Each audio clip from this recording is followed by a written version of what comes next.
Do not say shit. I am not a lawyer. This cannot be construed as legal advice. Make sure to contact your lawyer, but you need to know your rights. You need to know that you do have rights. And they can detain you, and they can charge you, and they can book you, but they must go through the correct process. And if they do not, you have a chance to fight it. Again, I just want to make sure you know I'm not a lawyer. This is not legal advice. You know my disclaimer. This is opinion from having participated. All right, so now we've participated in the protest. You know, maybe we were arrested, maybe we weren't. Maybe it was lovely, maybe it was violent, whatever that is. Let's talk about some post-protest self-care.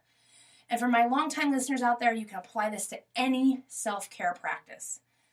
Number one, when you get home, take off all of the clothes, especially if you've been sprayed with the mustard gas. Throw them away. You're never going to get that smell out, I promise you. I tried Oxy. Believe me, I went through the gamut of trying to get those clothes clean. Just throw them away. Save yourself the time. And take a long, soothing bath. Even if baths are not your thing, there's a whole physiological thing about being in water, the soothing nature of it. Do it. It'll help to calm your nervous system. It's going to help bring you down a little bit. And it's really going to help soothe you and help you feel safe. And after that, make sure that at some point after your protest participation, that you're scheduling in some alone time. You're getting that decompression. Do not just jump full force back into the world. And in that same vein, number 3, put on some soothing music. You know, get your head in a different place. Music is the fastest way to do that. It switches your vibration. It switches your focus. Put on some good music. And then maybe do some journaling. Yeah, go ahead, write down your situation. If I had not documented my WTO protest story, I would not remember all of the gritty details. I'd forgotten the teacher's name.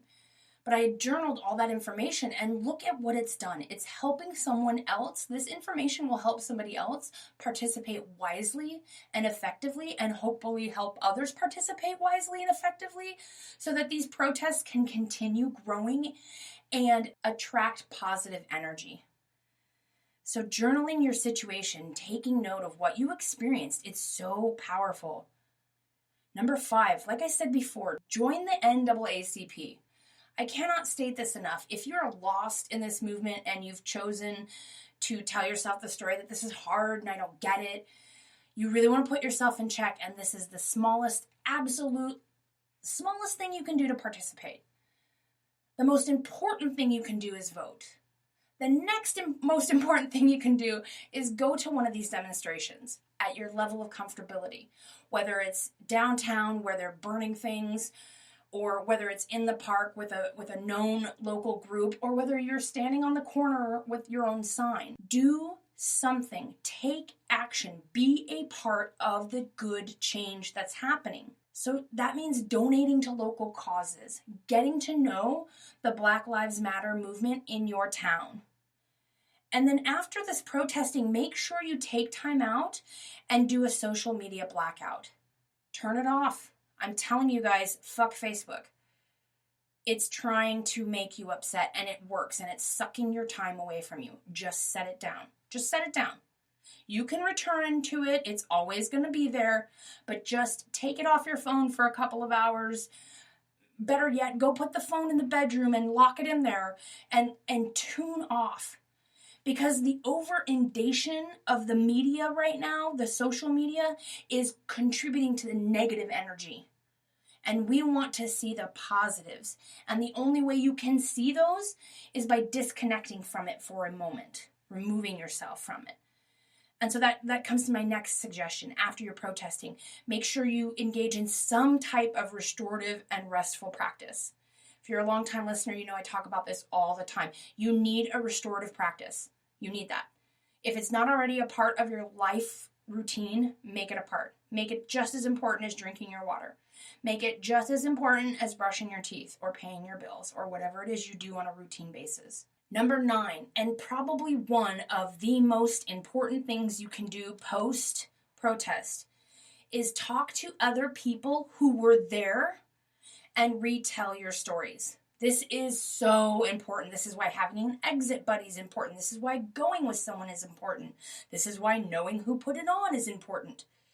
You want to decompress with the community that just went through the same thing you did. And there is such a unique and profound connection with other people who have just experienced that. And you're going to want to retell your story. You're going to want to hear about other people's story from different perspectives along the protest path.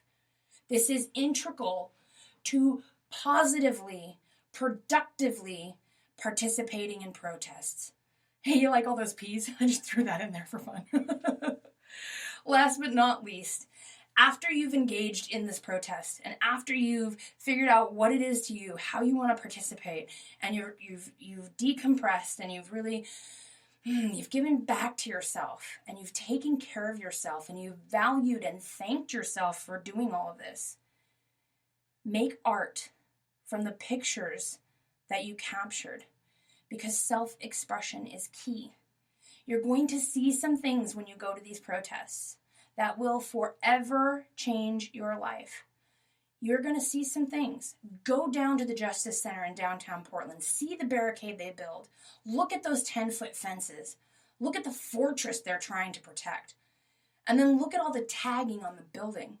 You can feel the people's anger and frustration and pain and hurt and sorrow and utter despair and joy and hopefulness and determination. You can feel all of that by taking a look and seeing what's been going on. And the most important thing to remember is that these demonstrations, these sit-ins, these protests, this is what our country was literally founded on. Standing up and calling things out when it's wrong. Saying no to oppression. This is a very heightened time to be alive. We're living through the most dynamic set of multiple pandemics. But I promise you that if you take really good care of yourself and you focus on yourself and you make self-care your priority, you can and will get through anything this world has to throw at you. Because you'll be conditioned on how to be at your best, how to be in your peak state. And that is the best place to be to solve anything. And so this week, I'm challenging you. I want you to come up with the top 3 things that you're going to do. Not what you wish you could do or what you think you should do, but the top 3 things you're actually going to do for self-care. What is that? What is that going to be? What are you going to do this week? How can you radically love on yourself? Maybe it's standing up for yourself or educating yourself or participating in these demonstrations. Maybe it's just unplugging from it all. Whatever that is, know that self-care is the foundation to revolution. When you treat yourself well, you will not put up with bullshit. And you'll in turn get involved, and your love light is going to shine and love on other people. And that is the point, my friends. All right, I'm fired up. Can you tell? That's it for this week. Thank you for joining me. If you have a story you'd like to share and you want to be on the show, please email me. It's Kris, K-R-I-S, @selfcareissexy.com. Okay, we have some really great content coming your way, so stay tuned. And remember that self-care is sexy. We're giving you permission to put yourself first.